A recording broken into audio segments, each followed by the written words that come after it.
National retail stores are under tremendous pressure from the anti-woke crowd for supporting LGBTQ plus community, especially during Pride Month. Now, a viewer wrote in about my video regarding the Target Pride display and made me think about it a little bit more. So let's talk about it. Hey everybody, it's Dr. David. Hope you're having a great day. Now, plenty of times as I'm given more information, asked other questions, I think about things in a different way. This is one of the things that really I focus on in my practice. I'm always trying to rethink things, see from every angle that I possibly can, and of course that better helps formulate my opinion on something. Now, I appreciate the comments that people make, and especially when you keep it kind and you keep it respectful. I enjoy engaging, commenting about these things, so please do keep it going. Now, I'm going to be focusing on the comments from a particular viewer, and then discuss why limiting our kids and the exposure that they have can be difficult, about what we can do to potentially prepare for those things, but also why the mainstream Pride Month message itself aren't actually sexual, even though some people are making it out to be.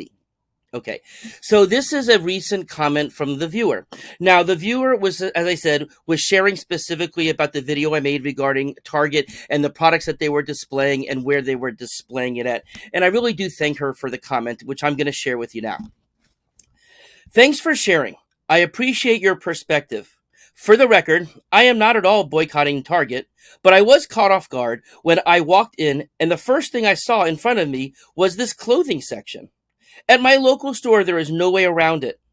I was glad my kids were not with me because I would have been ill prepared for their questions. I would have felt the same way had the display in front of the store been something like condoms or Plan B or vibrators or lingerie. I know where those items are in the store. I don't walk down those aisles when my kids are with me. I am all for people living their best lives and have nothing but respect for the LGBTQ plus community. But we all have to respect each other. Target was not respectful of all their customers by putting that display front and center. In my opinion, they made things worse for everyone by making a statement when they knew it could get picked up by the media and politicized. All right, and thank you for that comment again. Now, I realize that not every Target store is set up the same way. There are different floor plans, are they up and downs, all different things. So I really wanted to know if there was something specific regarding the display that they had for LGBTQ Pride Month. And I asked if she could share with me what her experience was at the local store.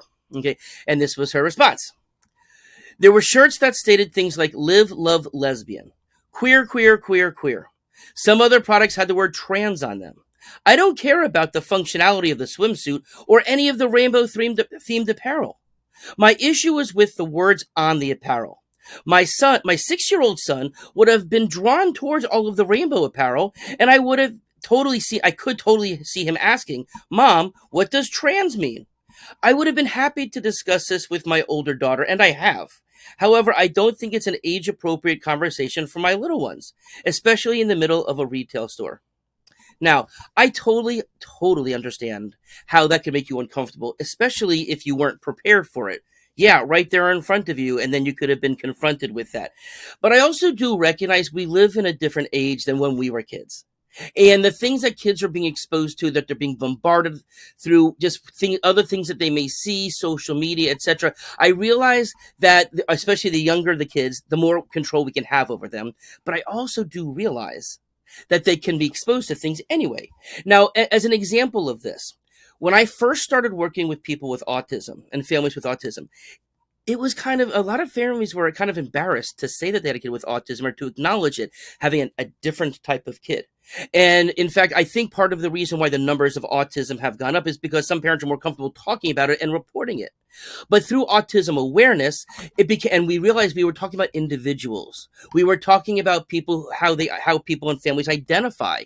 All of a sudden, families with autism started coming together in order to both network and to help just be social with each other, etc. And now, certainly autism isn't a stigma like it was before, but it was earlier in my career. So I realize that some things, just when they're new, when they're put in front of us, that can create some discomfort and some stigma, but also through awareness, talking about it, recognition, that those things can dissipate when we're really just talking about people.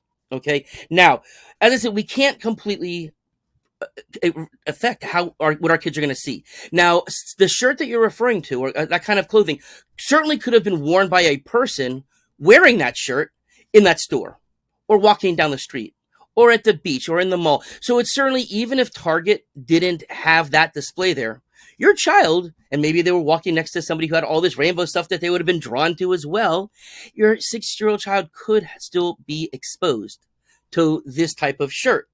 Okay. Now, of course, another thing they could see is they could see a gay couple walking down, holding hands, walking down the street, or maybe even kissing, right? So, they could, also just be exposed and can raise similar types of questions to that as well, which, of course, if you weren't prepared for something like that, that could maybe have been an awkward situation as well. But certainly if a 6-year-old says, why are those two men holding hands and kissing? That's something we probably need to have a response for ready for as well, because that could be just as much as in their face, right?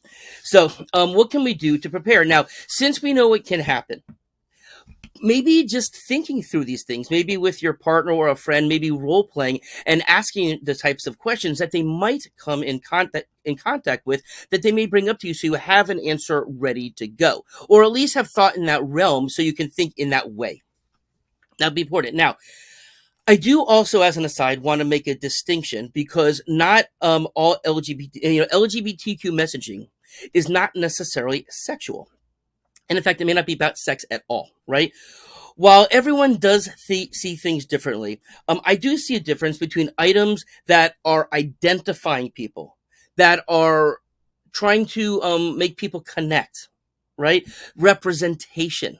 If a gay person sees somebody else wearing a gay pride shirt, they may feel more comfortable, more able to talk about things. So and to a certain extent, there is that level of identification. But of course, there are sex and fertility related products, right? And you don't typically see that in the front of Target. That's certainly different, right? But nonetheless, those are items that would be different. And so I appreciate the analogy that you're trying to make in terms of the discomfort that you could feel. But I also do want to point that we are talking about, one is an object that, whether it's, again, through sexual function or fertility, versus a person who, trans is a way that people refer to themselves. Queer is a way that a person refers to themselves. So this is also about their identification. Okay. Now, of course, we can't expect corporations to not sell products and messages because some people will be offended. In fact, let's face it, probably the reason why these stores are doing this, a good part, besides they maybe want to be helpful and be part of the community, but let's face it, it's also capitalism. They want to get customers in the store. They want to have people come in and buy their products. Now, of course, if you're talking about capitalism, people have a right to not go to that store. People have a right to not buy that shirt. People have a right to not do those things as well. And that's also what capitalism is about. But at the same time, I would suspect that these companies, to a certain extent, would love to have the LGBTQ community more frequent their establishments. And that's why they do things like this also. So anyways, I hope it gave you something else to ponder. Realize we're all figuring this out. It's a strange time. I would imagine a decade from now, when we're grandparents, etc., that we may have been there, done that type of thing. There may be new things that our kids will come up with and be exposed to that we never even thought about. So anyways, have a great day.